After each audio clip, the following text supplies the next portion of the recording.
The 17 News at Sunrise podcast is brought to you by Clinica Sierra Vista. Welcome back to the 17 News at Sunrise podcast, where we share your news on your schedule.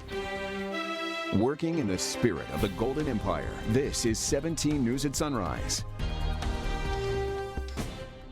Good morning, everyone. Happy Friday. Thanks for waking up with us. I'm Maddie Jansen alongside Alex Fisher, and we're learning more this morning about a teacher at Independence High School who has been placed on leave as the district investigates accusations of misconduct. The announcement comes as cell phone video makes its rounds on social media. It shows someone scrolling through pornographic material on a phone inside what appears to be a classroom.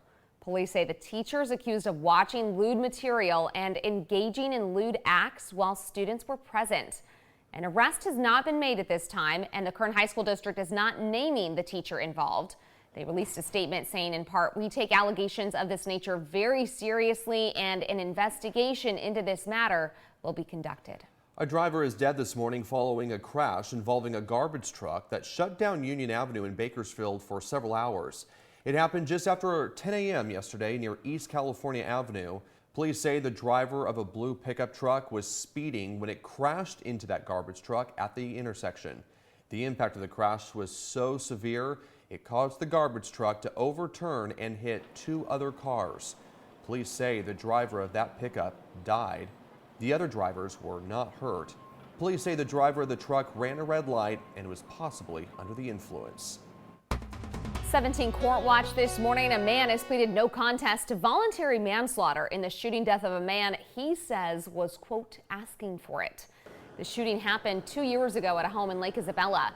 Deputies say a distraught woman told them that her boyfriend had shot and killed a man.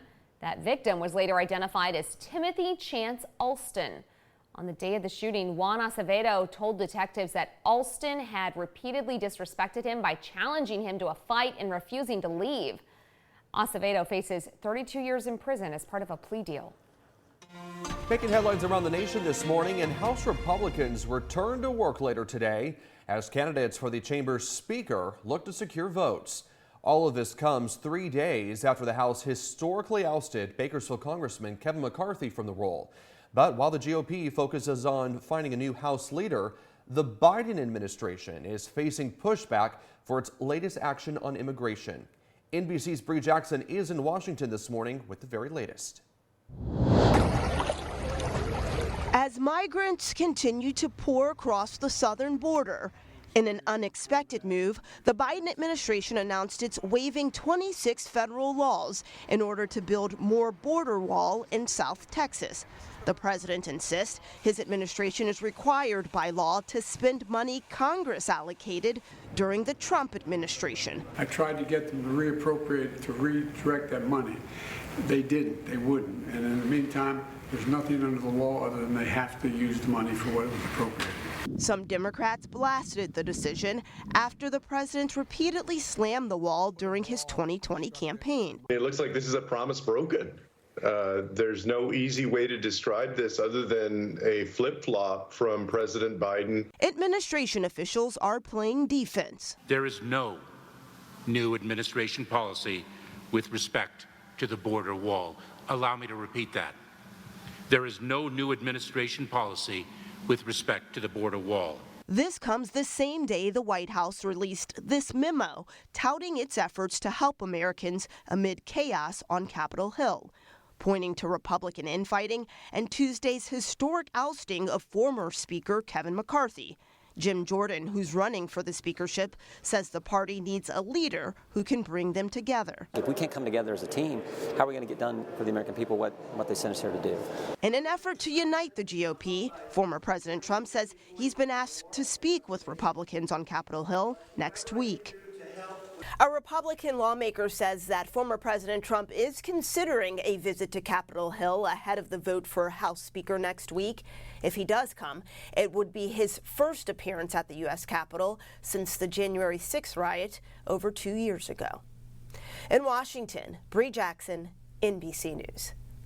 Making news around the state, members of the Actors Union and studio representatives are headed back to the bargaining table today in hopes of reaching an agreement. Negotiators on both sides say they'll continue to work through the weekend and resume talks on Monday if necessary.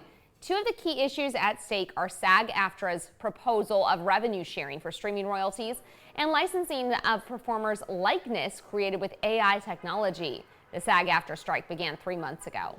Music, tributes, and memories. More than 1,000 guests gathered on the steps of San Francisco City Hall yesterday to honor late U.S. Senator Dianne Feinstein.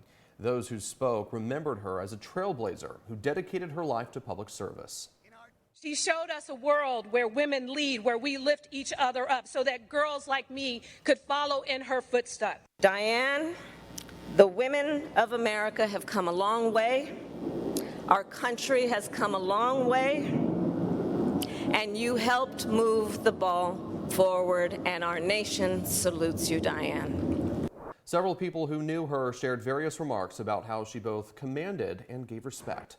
Congresswoman Nancy Pelosi jokingly sharing T-shirts that read, "I survived Dianne's staff meeting." Meantime, LA County Sheriff's Deputy Ryan Klinkenbroomer was laid to rest yesterday. His family, friends, and fellow officers gathered at the Cathedral of Our Lady of Angels for his funeral. Authorities say the deputy was shot while sitting in his patrol car at a red light near the sheriff's station in Palmdale. The alleged killer was arrested 2 days after the killing following a standoff at his family's home. He was charged with murder and has pleaded not guilty by reason of insanity. 3 men are facing a trial on the beating death of an inmate at Wasco State Prison.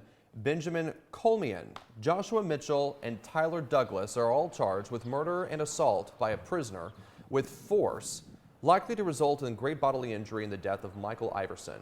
According to court filings, the 3 men were serving time at the prison when they attacked Iverson last year, punching him in the head and face and continuing the assault after Iverson fell and stopped moving. They ignored orders to stop, according to the filings, and guards pepper sprayed them in the face. Charges were filed in January. A readiness hearing is set for later this month, with trial scheduled in November. It has now been 37 weeks since 2 Bakersfield police officers were involved in a deadly crash, and officers have remained tight-lipped. It happened back in January in Lamont while officers were pursuing a stolen pickup truck. Lawyers claim the officers had their lights and sirens off when they failed to stop at a stop sign and T-boned another car, killing 31-year-old Mario Laris and leaving his passenger with major injuries. The Highway Patrol has declined to answer the questions about the incident as investigators weigh manslaughter charges against the driver of the patrol car. You can find more on this story on our website, kget.com. 5:35 is your time now, and a local Girl Scout is said to receive the Medal of Honor this weekend after saving a neighbor from a house fire last year when she was just 9 years old. But sadly, the woman who nominated her to receive this award won't get to see it. 17's Rob Hagan has the story. 10-year-old Liliana Tapia Rajlaw is a hero. It shows people that I'm brave, I'm responsible enough to take care of myself and to take care of people that need help. This Girl Scout will receive the Medal of Honor for saving lives and property after she spotted a fire while the family was driving to the gas station. It was like black smoke and it was coming from the alleyway.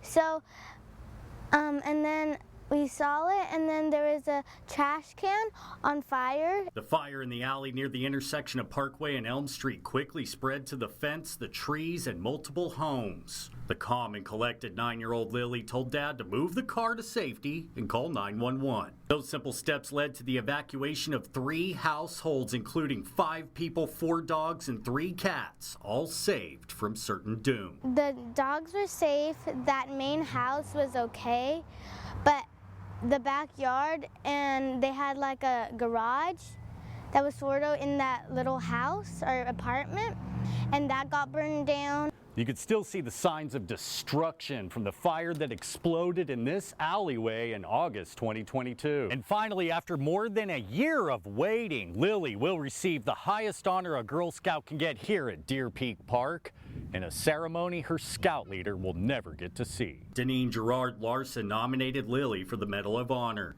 Sadly, she passed away November 2022. This photo of her was taken just days before she passed. Lily says she will honor Deneen at the Medal of Honor ceremony and the daughters she left behind, also in the Girl Scouts. I'm Rob Hagan with 17 News. The 17 News at Sunrise podcast is a production of KGET and Nexstar Media Group. For more on all of the headlines in today's show, head to kget.com.